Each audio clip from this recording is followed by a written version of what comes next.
할렐루야! 오늘은 9월 16일 토요일 아침입니다. 오늘 우리에게 주시는 하나님의 말씀은 열왕기상 7장 8절의 말씀입니다. 제가 봉독하겠습니다. 솔로몬이 거처할 왕궁은 그 주랑 뒤 다른 뜰에 있으니 그 양식이 동일하며 솔로몬이 또 그가 장가든 바로의 딸을 위하여 집을 지었는데 이 주랑과 같더라. 아멘. 오늘 열왕기상 7장의 말씀은 솔로몬의 왕궁 건축에 대한 사건이 소개되고 있습니다. 그런데 여러분, 오늘 매일 성경의 말씀을 보게 되면 조금 특이한 점이 있죠. 바로 솔로몬이 자신의 왕궁을 짓는데 시간이 얼마나 걸렸는지를 말해주면서 본장인 7장의 말씀이 시작되고 있다는 것입니다. 이 시간 잠시 7장 1절의 말씀을 읽겠습니다.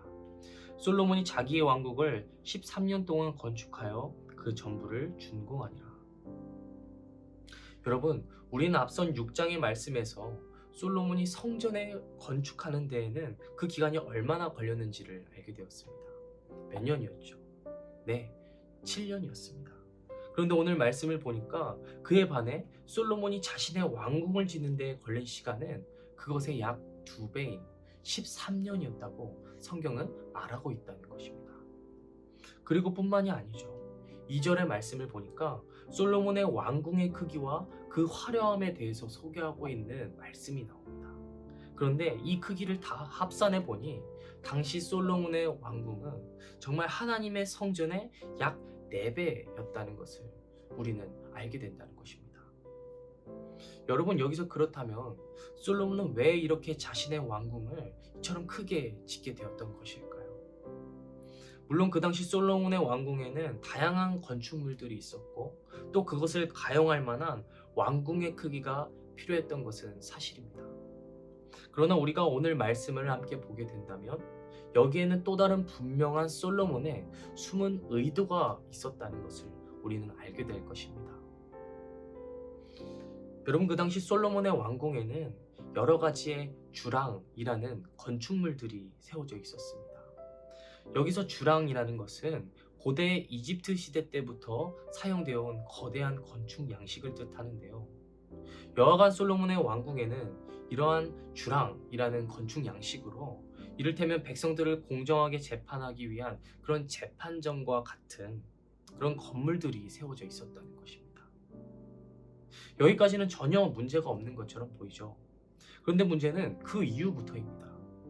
솔로몬은 바로의 딸을 위해서도 마찬가지로 이런 재판정과 같은 거대한 궁전을 세워주었다는 것입니다. 8절의 말씀 후반부만 다시 한번 보겠습니다. 솔로몬이 또 그가 장가든 바로의 딸을 위하여 집을 지었는데 이 주랑과 같더라. 여러분은 오늘 이것을 어떻게 바라보시겠습니까?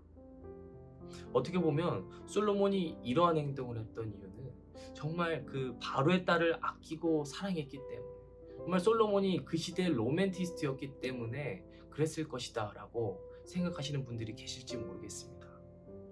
그러나 이어서 뒤에 나오는 11장의 말씀을 보게 되면 우리는 오늘 솔로몬이 바로의 딸에게 이렇게까지 해주게 된 데에는 다른 이유가 있었다는 것을 알게 됩니다. 11장 1절과 3절의 말씀인데요, 제가 읽겠습니다. 솔로몬 왕이 바로의 딸 외에 이방의 많은 여인을 사랑하였으니 곧 모압과 암몬과 에돔과 시돈과 헷 여인이라. 왕은 후궁이 700명이요 첩이 300명이라.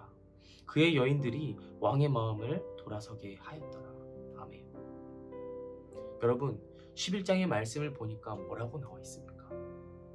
솔로몬이 이후에 궁에 들인 이방 여인만 후궁이 700명이었고 또 첩이 300명이었다고 나와 있습니다. 즉 솔로몬이 오늘 이렇게 궁전을 세워주게 된 이유에는 단지 바로의 딸뿐만을 위한 것이 아니었다는 것입니다. 그는 이후에 수많은 이방 나라와 정략 결혼을 맺기 위한 그의 분명한 계획이 있었고, 그래서 그녀들을 모두 궁에 들이기 위해서 그만큼 수용할 만한 건물이 필요했던 것입니다.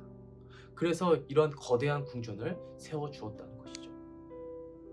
여러분, 솔로몬의 이러한 왕궁 건축 사건은 우리가 나중에 되면 다 알게 되겠지만 결국 이후에 이스라엘의 수많은 이방신들을 들여오게 되고 또 그로 인해 북이스라엘과 남유다가 나뉘게 되는 그런 안타까운 결말에 시작점이 되고 맙니다.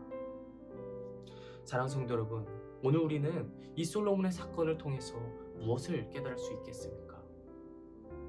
여러분, 솔로몬은 하나님께 1000번째를 드리며 든든 마음을 구하고 또 스스로를 출입을 알지 못하는 아이라 말하며 자신을 낮추었던 자였습니다.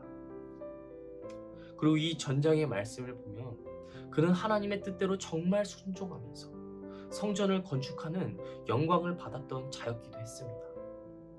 그런데 그런 솔로몬이 어떻게 또 이런 죄를 짓게 되었던 것일까요? 이 문제에 대해서 오늘 성경은 우리에게 분명한 메시지를 던져주고 있습니다. 바로 과거의 은혜에 매여 있는 자가 되지 말라는 것입니다. 솔로몬은 과거의 은혜에 매여 살았던 자였습니다. 과거의 은혜의 경험이 있기에 하나님을 믿기는 했으나 그는 거기에서만 그쳤기에 또다시 눈앞에 보이는 현실 안에서 스스로 판단하며 타협하고 똑같은 죄를 번복하게 되었다는 것입니다. 오늘 솔로몬을 통한 말씀은 지금을 살아가고 있는 우리에게도 마찬가지로 해당되는 말씀이라는 생각이 듭니다. 오늘 우리도 하나님의 은혜를 경험하였고 하나님을 믿고 있지만 어느 순간부터 하나님과 내 삶을 분리하여 대하고 있지는 않습니까? 전도사인 저부터도 그렇습니다. 가령 주일에는 하나님을 믿기에 예배도 드리고 하나님 앞에 수많은 고백도 하지만 평일에는 내가 주인이 되어 하나님을 찾기보다 또다시 스스로를 더 의지하고 자신의 판단과 행동을 옳다고 믿을 때가 얼마나 많은지 모르겠습니다. 그러나 오늘 이 하나님의 말씀은 그렇게 내 삶과 하나님의 삶을 분리하며 과거의 은혜에 매여 있는 자들에게 주시는 또한 변함없는 사랑의 음성인 줄을 믿습니다. 사랑하는 성도 여러분, 하나님은 과거와 현재, 미래를 초월하여 지금도 우리와 함께 하시는 분이십니다. 그리고 그분께서는 지금도 우리를 은혜의 길로 매 순간마다 초청하셔서 함께 숨쉬고 함께 걸어가기를 원하십니다. 바라기는 오늘 하루도 말씀을 묵상하며 하나님과 함께한 은혜를 거기에서 멈추지 말고 매 순간 우리가 숨쉬는 것과 같이 그분의 은혜를 구하며 살아갈 수 있는 그런 사랑하는 신내교회 성도 여러분들이 다 되시기를 주님의 이름으로 간절히 소망합니다. 아멘. 다 함께 주기도문 하시겠습니다. 하늘에 계신 우리 아버지여, 이름이 거룩히 여김을 받으시오며 나라가 임하시오며 뜻이 하늘에서 이루어진 것 같이 땅에서도 이루어지이다. 오늘 우리에게 일용할 양식을 주시옵고 우리가 우리에게 죄진 자를 사하여 준 것 같이 우리의 죄를 사하여 주시옵고 우리를 시험에 들게 하지 마시옵고 다만 악에서 구하시옵소서. 나라와 권세와 영광이 아버지께 영원히 있사옵나이다. 아멘.